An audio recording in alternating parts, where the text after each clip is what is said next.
Hey, my stuff got delivered to my parents' house. What's going on? Did you get the packages? I want you to leave, so I sent all your things there.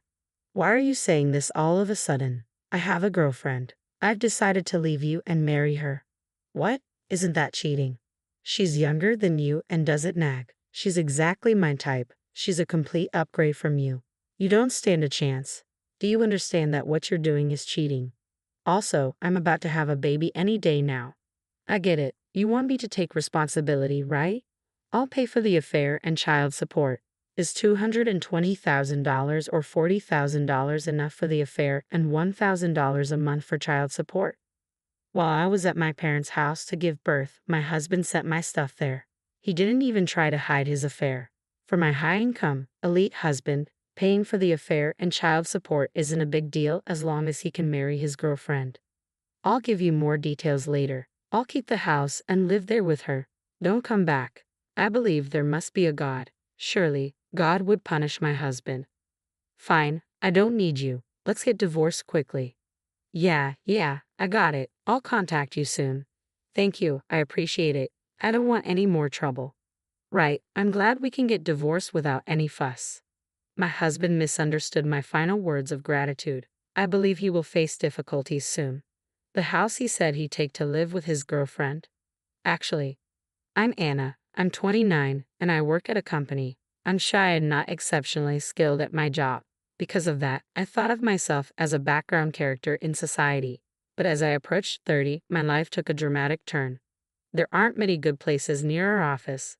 There are good places, but they're either too small or too far from the station. It's hard to find one that fits our needs. I'm searching for a house with Ken, who will soon be my husband.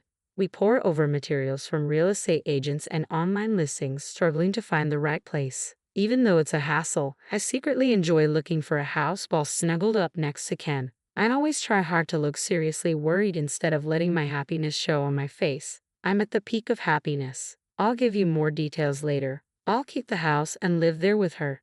Don't come back. I believe there must be a God. Surely, God would punish my husband. Fine, I don't need you. Let's get divorced quickly. Yeah, I got it. I'll contact you soon. Thank you, I appreciate it. I don't want any more trouble. Right? I'm glad we can get divorced without any fuss. My husband misunderstood my final words of gratitude. I believe he will face difficulties soon. The house he said he'd take to live with his girlfriend. Actually, I'm Anna, 29 years old, and I work at a company. I'm shy and not particularly skilled at my job, so I often felt like a background character in society. But as I approached 30, my life took a dramatic turn. There aren't many good places near our office. The good ones are either too small or too far from the station. It's hard to find one that fits our needs. I'm searching for a house with Ken, who will soon be my husband. We pore over materials from real estate agents and online listings, struggling to find the right place. Even though it's a hassle, I secretly enjoy looking for a house while snuggled up next to Ken. I try hard to look seriously worried instead of letting my happiness show on my face. I'm at the peak of happiness. But when I said my life took a dramatic turn, I wasn't just talking about getting married. Marrying Ken, who works at a prestigious international company, added a big twist to my life. We live in different worlds, but we met through mutual friends, and surprisingly, Ken approached me first. I still can't believe it, so I often ask him, "Hey, what did you see in someone like me again?" Your modesty. Nowadays, a lot of women are strong and assertive, but I'm not into that. Ken always looks obviously annoyed when I ask the same thing repeatedly, but I love that he always gives me the same answer, even if he looks annoyed. When Ken calls me modest, he's talking about my shy nature. He initially approached me simply because he liked my looks. When I first heard that, I thought it was a bit rude, but over time he grew to appreciate my modesty. Given how happy I am now, I can forgive his rude comments. In contrast, what drew me to Ken was his decisive and confident nature. Keep gathering info on properties, and did you tell the wedding planner about the changes to the menu? I'm planning to call about the menu tomorrow. What? You haven't told them yet? Handle the important stuff promptly. Yeah, I'll be careful. Ken sighed and began tidying up the property materials. He often delegates various tasks to me, and perhaps because of his elite status, he sometimes talks down to me. We're not married yet, but is this what they call a dominant husband? Some people might find it hard to believe. but for a shy person like me, it's actually easier when someone directs me on what to do. That's why I believe Ken and I are a good match. As the wedding day quickly approaches, we still haven't found a place to live. Since we didn't live together before getting married, we really wanted to start living together right after the wedding. But since that seems difficult, we made a decision. We thought we'd rent until we had kids, but maybe we should just buy that house. Yeah, that seems the most realistic. Ken picked up one of the property brochures and placed it on the table. This house is nearly 40 years old, surrounded by newer houses. It has been unsold for some time. It's well maintained for its age, but it needs some work before it's comfortable to live in. All right, we'll buy this house and renovate it right. Considering the renovation time, it won't be ready by the wedding, but it meets all our needs in terms of location and size. But are we okay to buy a house so suddenly? We're fine. Leave it to me. Ken looked confident. Most wives would be anxious if their husbands suddenly wanted to buy a house impulsively, but Ken's income is high and I also work, so it's not unreasonable. So we decided to buy a house right after getting married. Following my marriage, we even bought a house, and the elements of happiness were piling up at a faster and faster pace as if they were crushing my body. However, buying this house would later lead to an unexpected situation. After deciding to buy the house, we also had to find a contractor for the renovation. Of course, finding a contractor was my job. Since we'd be living there for a long time, I carefully searched for a contractor. However, with the wedding so close, Ken seemed to be getting impatient. Hey, did you find a contractor? Give me a little more time. I'm still looking. You're always so slow, but it's important. If I leave it to you, we'd never be able to live in the house. I'll handle finding a contractor. All right, I'm sorry. As usual, while discussing our wedding and future life in Ken's room, he got angry with me. I felt bad for causing trouble by not finding a contractor and couldn't say anything in return. Once Ken started looking, he arranged everything within a few days, and the renovation began the following week. He's really efficient, as expected from someone of his caliber. With his speed, it's no wonder he finds me slow. While the house was being renovated, we had our wedding without any issues. Since the house wasn't ready, I moved into Ken's place. I was a little disappointed that we couldn't start our newlywed life in our new home, but then a different kind of happiness came our way. Ken, I think I might be pregnant. Really? Ken was overjoyed, bouncing around like a kid.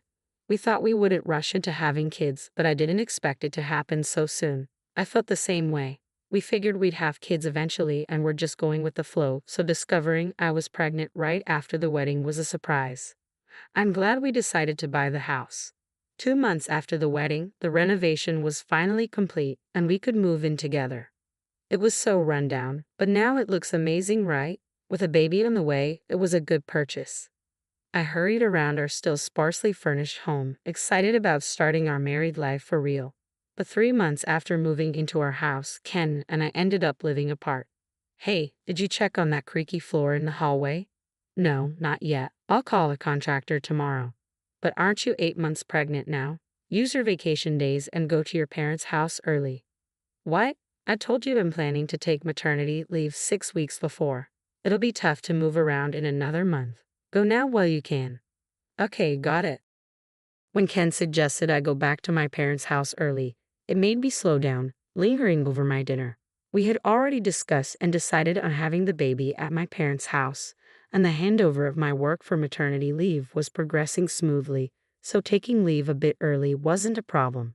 But I wanted to spend as much time as possible with Ken at home. I thought Ken felt the same, so it was a bit of a shock when he told me to leave early. Still, I decided to follow his advice. The next week, I went back to my parents' house to prepare for the birth. Well, take care of the house. Yeah, don't worry about it. By the way, about the kitchen wall. Don't worry. I told you I lived alone for a long time. I can handle the housework. No, I mean the window frame too.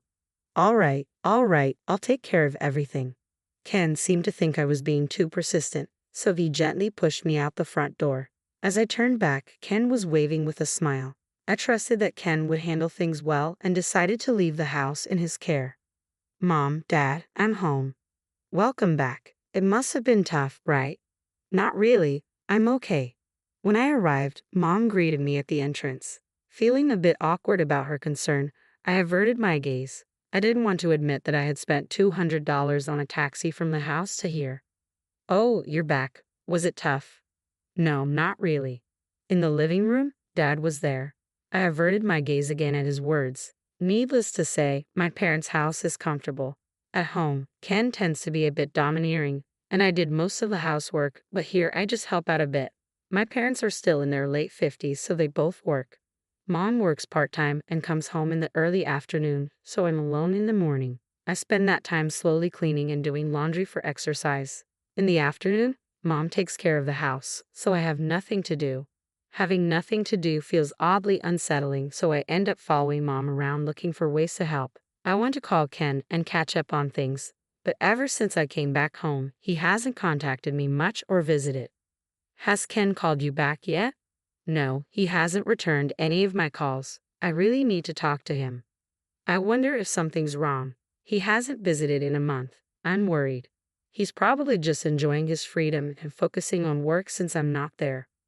Mom peeled an apple, looking worried. I gratefully ate the apple she gave me. Mom is probably imagining negative things like Ken being sick or having an affair. But Ken is a capable professional, and we're about to have a baby, so I thought there was no way he could be sick or cheating. I soon realized how naive that thought was. One afternoon, while Mom and I were watching TV, the doorbell rang. Who is it? Looks like a delivery. It wasn't unusual to get a package, but Mom looked confused as she went to the door. I waited in the living room. I could faintly hear Mom talking to a delivery man but couldn't make out the words. After a while, Mom came back, looking worried and flustered. Hey, your stuff for your house is here. What's going on? What? What do you mean? I didn't understand what she was saying and could only repeat her question back to her. I slowly stood up to check the situation and headed toward the packages that had arrived.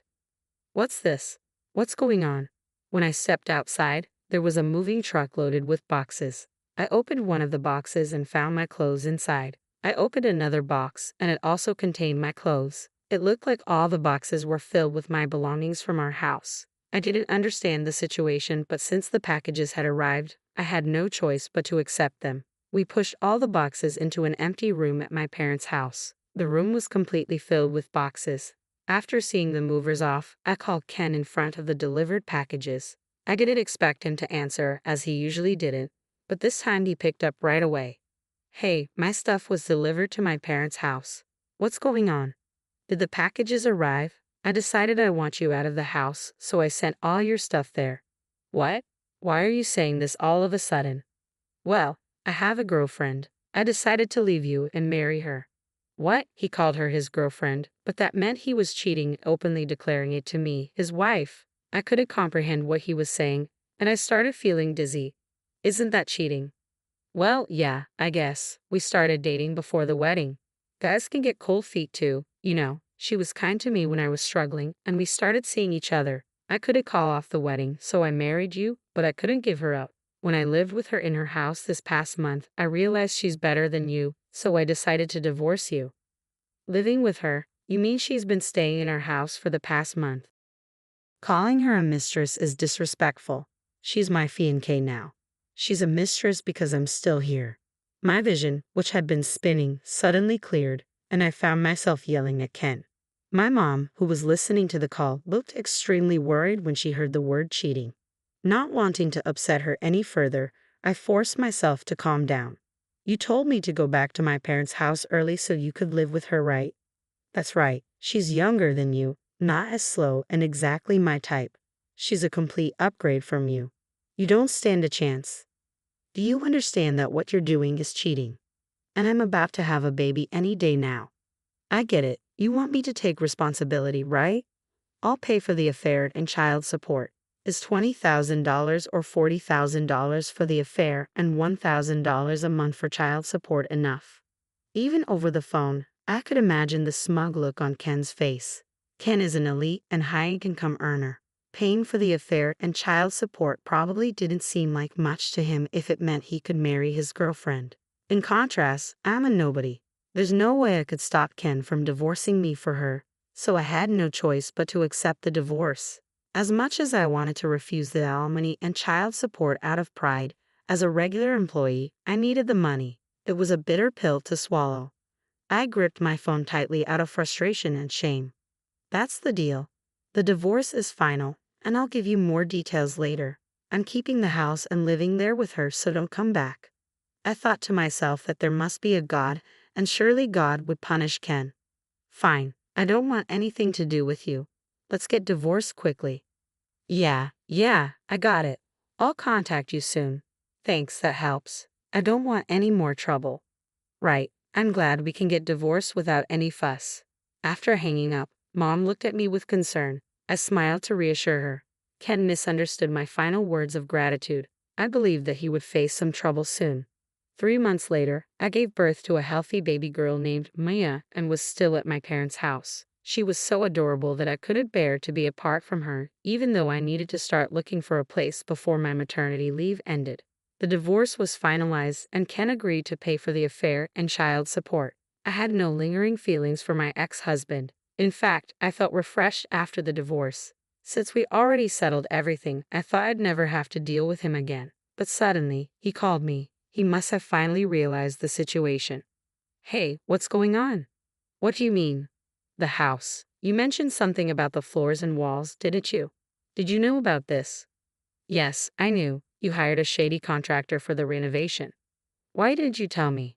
I tried to, but you never returned my calls because you were too busy having fun with your girlfriend. Besides, I told you about the creaky floors before I left for my parents' house and asked you to check it out, but you were too focused on getting me out of the house quickly to listen seriously. Ken thought I was too slow in finding a contractor, so he took over the task. When he started looking, he quickly found someone and began the renovations. I was impressed with how efficient he was, but it turns out he chose the contractor based solely on price without checking reviews or reputation. So he ended up hiring a shady contractor. After living in the house for just 3 months, I noticed the floors creaking, cracks in the kitchen wall, and screws missing from the window frames. After moving back to my parents' house, I looked into the contractor and found out they were scammers. I tried to contact Ken to tell him, but he never returned my calls, and we ended up getting divorced before I could tell him. Because of you, the response was delayed, and now I'm having disputes with the contractor. They're blaming us, saying we lived in the house wrong for 6 months, causing the damage. The creaky floors, growing wall cracks, and poorly closing doors have all gotten worse. The house is a mess. That sounds like a terrible place to live. I've moved into an apartment to get out of the house. If I stayed, they'd keep blaming us for the damage. I'm talking to a lawyer, but for some reason, it looks bad for us. Still, I'm going to sue them. So your house is falling apart, and you're going to court. That sounds tough, but it's not my problem anymore. Is that why you called? That's right. If you had told me about the shady contractor sooner, this might not have happened. So what? I mean, I'll keep paying $500 a month in child support, but can we lower the monthly payments for the $20,000 alimony? What? I was shocked that my elite, prideful ex-husband was suddenly asking me for a favor about money. We moved, right? So now I've got the land, house renovation loans, and apartment rent. I'm going to sue the contractor, but I don't know how that'll go, and there are lawyer fees. I might even have to pay for the house repairs myself. You said your wife is better at her job than I am. Doesn't she make a decent income? Actually, she was my colleague at work. I told everyone at the company that we got married after I divorced you, but apparently, there were rumors about us before that. So now people at work are giving us the cold shoulder. Yeah, she couldn't take it and changed jobs, which cut her salary drastically. I can't afford to switch jobs too, so I stayed. But money is tight. Ken had hired the shady contractor himself and was now having a huge dispute. His affair had damaged his standing at work. It was a classic case of self-inflicted trouble. Despite his high income, he was just over 30, and all these expenses were tough to manage. But it was his own fault, and it had nothing to do with me. It sounds tough, but you need to keep your promise. Wait a minute. I hung up on Ken. His voice just before the call ended sounded pitiful, not at all like the elite man he once was. Feeling a bit down after hearing his voice, I spent some time watching my daughter sleep. In the end, Ken lost the case about the defective house. The shady contractor managed to avoid any consequences, likely due to their knowledge of loopholes and deceit. It seems that even the elite, as expected, were not able to meet the vices of the corrupt contractor. Ken wanted to repair the house, but there were too many hidden issues, and the costs were too high. Naturally, he didn't want to live in a house with so many problems. He ended up selling the house. Since it was full of defects, the building had no value, so he sold just the land after demolishing the house. The land sold, but the loan remained, leaving my ex-husband with debt. With the house issue resolved, he decided to change jobs. He figured the debt was manageable even with a lower income, so he left his uncomfortable workplace. However, his fall from grace didn't stop there. His new wife, who had to deal with the huge house trouble right after they got married, and the fallout of their affair being exposed at work, blamed him for everything. Their relationship deteriorated, and she eventually left him. Now my ex-husband lives alone in an apartment with a lower income from his new job and monthly payments for his debt, alimony, and child support. His once luxurious life as an elite is now a life of frugality. He foolishly pursued an affair, losing his money, house, and family in the process. Love is indeed blind. I plan to start looking for an apartment for my daughter and me soon. When I talked to my company about my child, they agreed to let me work shorter hours, but I don't need to change jobs. I'm grateful for that. Returning to work will be challenging, so I intend to fully enjoy the precious time with my